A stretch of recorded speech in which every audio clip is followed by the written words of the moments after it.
A man showed up at our door, saying my daughter ran off without paying $3,000 at his fancy steakhouse, said Bill. He claimed to be the head chef, but I couldn't believe it. I'm Leila, 30 years old, living with my husband Daniel and our daughter Emma. There was no way Emma could do such a thing. I stood firm against their fierce expressions, defending my daughter's innocence. I was tricked by an ex-boyfriend who took $3,000 from me and then disappeared when I found out I was pregnant with his baby. I tried to contact him, but he was gone. I was left alone, divorced and almost broke. But I didn't give up. I had Emma and was ready to face whatever came next. Then the news came that my ex was arrested. The man who told me was Daniel, now my husband. He stood by me through everything, even though I was tired and worn out. Despite our age gap, I was drawn to Daniel's strength and reliability. I worried he wouldn't accept me because I was divorced, but he did. Now we're happily together, with a good relationship with Daniel's parents. One day, I got a call from Daniel's parents. My mother-in-law's voice, full of warmth, asked if we could visit. They wanted to see their granddaughter, whom they adore despite not being related by blood. I happily agreed and promised to let Daniel know. After exchanging pleasantries, my mother-in-law ended the call. It takes about 5 hours to reach their countryside home from the city where we live. When Daniel returned home in the evening, I excitedly told him about the invitation from his parents. "Well, I haven't taken any vacation this month yet," he replied. "Let's take some time off and go see them. I'll ask my boss if we can have a few days off in a row," Daniel suggested eagerly, dialing his boss for permission. Thankfully, his boss agreed, and we began looking forward to reuniting with his parents after a long while. However, on the day of our visit, Daniel suddenly had to work. "You go ahead. I'll join you as soon as I'm done. It might be late, possibly not until tomorrow morning," he explained, kissing us goodbye before heading to the office. I quickly informed my in-laws about the change of plans and then embarked on the journey with my daughter. As soon as we arrived at my in-laws' house, they welcomed us warmly, and we settled in comfortably. They were eagerly awaiting Daniel's arrival. The next morning, my in-laws went about their usual routine, heading to the barn. I offered to help, but they insisted I relax and enjoy my visit, so I stayed behind, waiting for their return. Suddenly, the doorbell rang too early for Daniel's arrival. Assuming it was a neighbor, I hurried to answer it. "I'm coming," I called out, opening the door to find a stern-looking man in his 70s standing there. He glared at me and then demanded, "I own the local steakhouse. Your daughter ate there and left without paying. You owe me $3,000. His words caught me off guard, and I blinked in surprise. He went on to explain that a young girl had visited his restaurant the previous night. Despite being warned that it was too expensive for her, she consumed $3,000 worth of food and drinks before leaving without paying. He claimed she was my daughter and insisted that as her parent, I should foot the bill. I shake my head, trying to explain, but he's too angry to listen. "Can I know your name?" I ask. "It's Ethan. Now pay up," he snaps back. "I need to check with my in-laws if they know you," I respond. "What? Shouldn't you be paying me instead of wasting time?" "Yes, but please give me a moment." I ask him to wait and quickly call my in-laws to confirm something. They respond fast, revealing a surprising fact. Trying to keep my composure, I turn to the man. "I can't pay you," I tell him. "What? You don't care if my business suffers? If you don't pay, I'll call the police," he threatens. "Please, let's try to sort out this misunderstanding," I plead. "There's no misunderstanding. I got her name when she dined," Ethan insists, reaching for his phone to call the police. A policeman happened to pass by, and the steakhouse owner flagged him down to explain the situation. The officer approached me with a stern look and said, "Can we talk?" Confused and intimidated by his gaze, I didn't know what to do. "Your daughter is suspected of dining and dashing. If things remain unresolved, we'll have to take her into custody," he informed me, insisting that I hand over my daughter immediately. "No, there's been a mistake. My daughter wouldn't do such a thing." I protested, but the officer remained firm. Sensing the tension, the steakhouse owner intervened, offering a compromise. "I'm not heartless. If he can pay, I'll forgive her. After all, we're neighbors, he said, looking at me. Are you sure about this, Ethan? The officer asked. Of course. She's just a young girl. It's an honor she wanted to eat at my place, Ethan replied with a laugh. The officer then presented me with an option. Ethan is giving you a way out. Pay the $3,000 bill and he won't press charges. Despite the pressure, I stood firm in my decision. As I tried to explain, the steakhouse owner's face turned red with anger and he shouted, "You're rejecting my kindness. Is this how you've taught your daughter to behave? Don't play games with me. Please calm down. Why are you refusing to pay? If you don't, your daughter will face serious consequences." The police officer interjected, looking puzzled. I can't agree to this without considering all the facts, I responded, but the steakhouse owner interrupted with a laugh, saying, My apologies. Are you saying you don't have $3,000 on you right now? No worries. We all forget things as we get older. We do accept credit cards at our establishment. If you trust me with your card, I can process the payment now and return it to you later. How does that sound? With that, he gestured for me to fetch my wallet. I declined to hand over my credit card, expressing concern about the risk and instead offered to accompany him to settle the payment.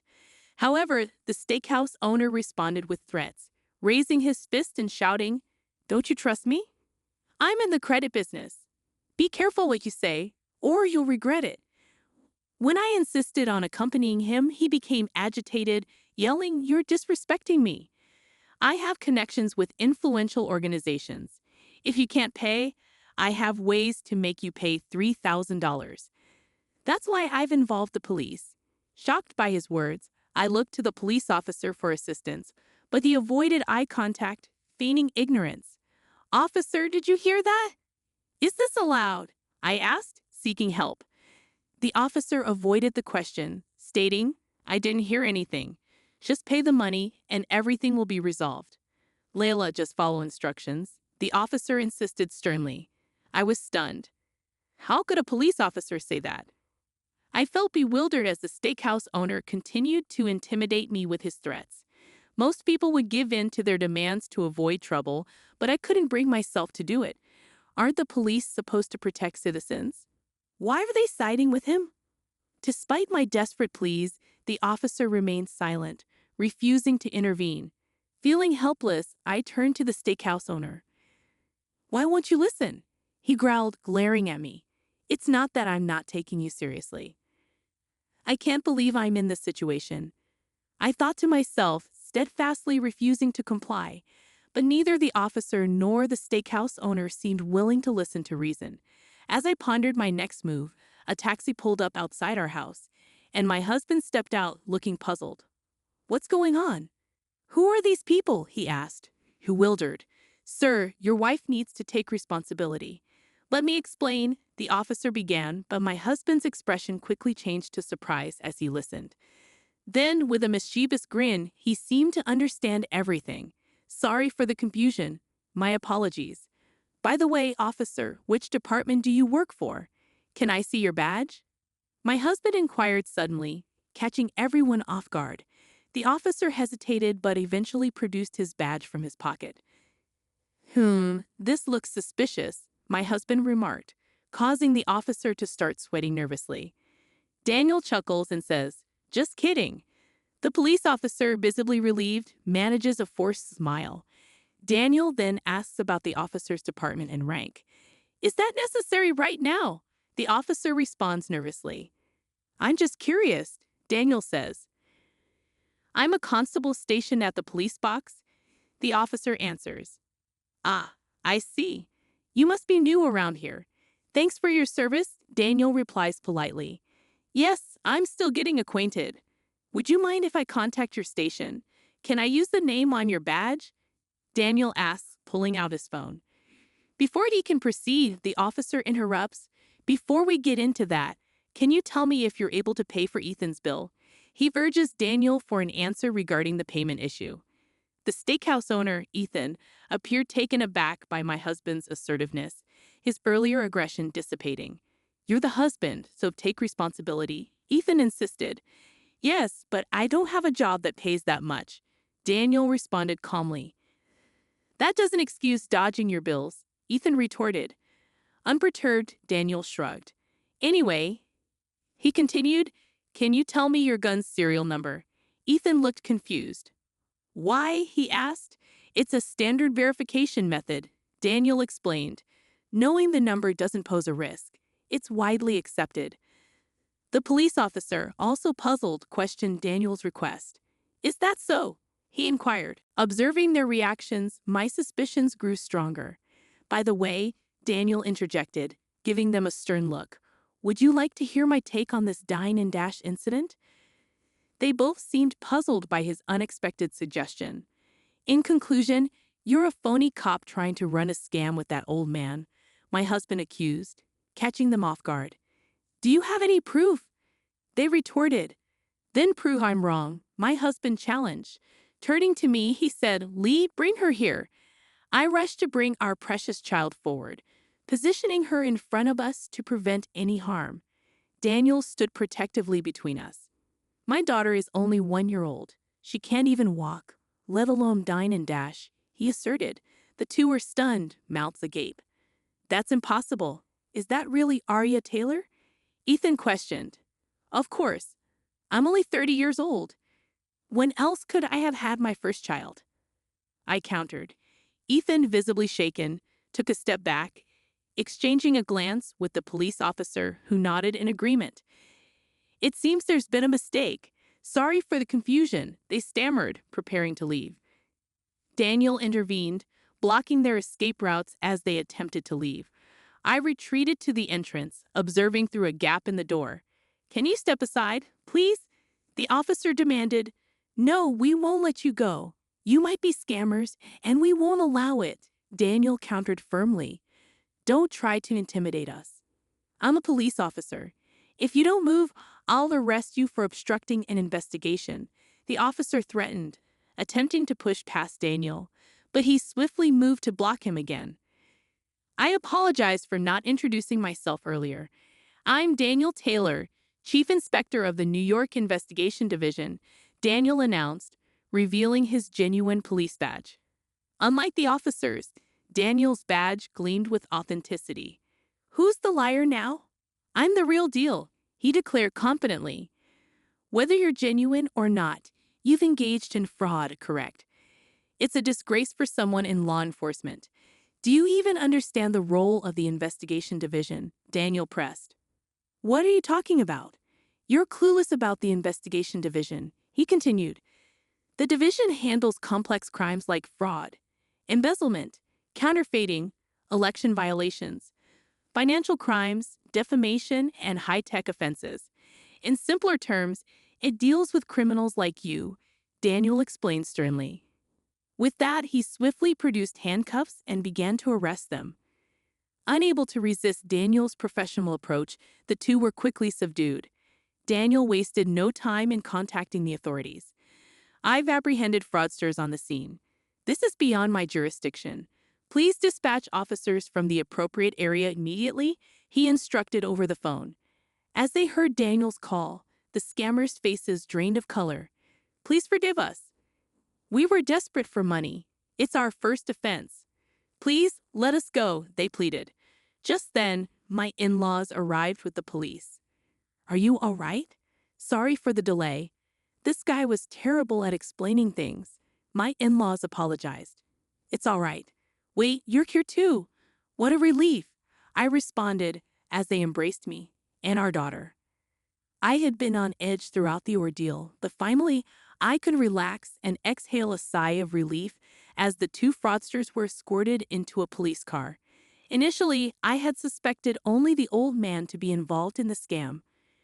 When I phoned my in-laws, I inquired if anyone named Ethan resided nearby. They were unfamiliar with the name, having lived in the area for years and knowing all the residents. Their lack of recognition confirmed that this Ethan was not a local.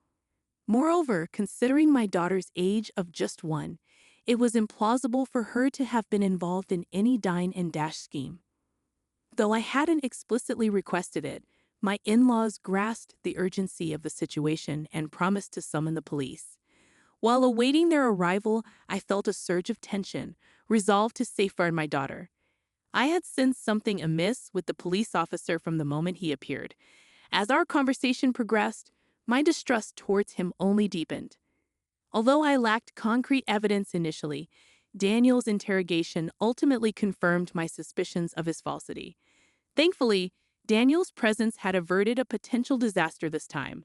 However, the thought of what could have transpired in his absence sent shivers down my spine. I'm truly relieved that everything ended safely. With Daniel's assistance and the local authorities' involvement, the case regarding the two fraudsters was swiftly resolved. Upon investigation, it became evident that numerous charges awaited them. Daniel recounted the details to me, wearing a mixture of sadness and anger on his face. Surprisingly, it turned out that these individuals were not affiliated with any organization, and their exploits garnered nationwide attention through the news. Thanks to Daniel and my considerate in-laws, I was able to spend an extra day at their home.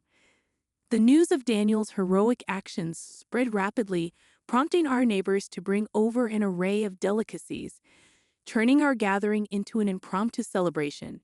Even our daughter seemed to revel in the joyous atmosphere, remaining cheerful throughout the evening. That night, as I gazed at my daughter's contented face, I couldn't help but bask in the warmth of our happiness.